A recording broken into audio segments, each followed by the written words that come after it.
sitting here on my couch. We have not had study work since the first week of December, which is stressful. And if you're a stay-at-home mama or a homemaker or anything like that,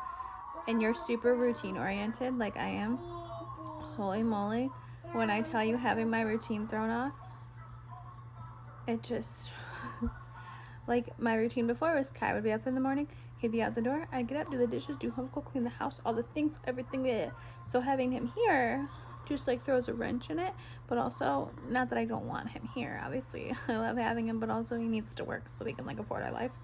So it's what, like week 8 of like instability,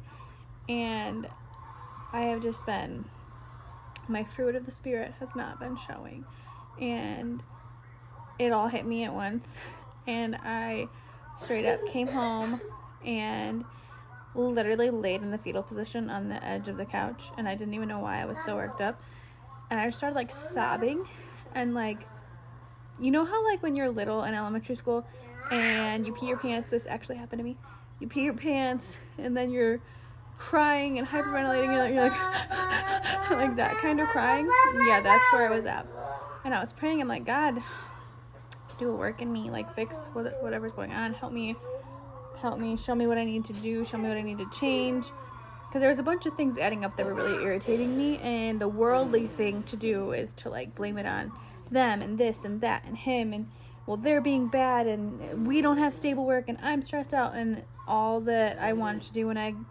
stood up from my mentee was just hug my husband and then explain to him that like my routine being off made me feel like lashy and like irritated and like overwhelmed, and we just had like a really good talk, and he's like, you just gotta slow down, you need to slow down. And I'm like, yep, silly me rushing through the things that I prayed for. God's got a plan. By the grace of God and our church family, we made it through December. We will know next December to plan accordingly for masonry in the winter because it slows down violently, and God keeps pulling us through over and over again. And I also read this thing that said, like, you know, where you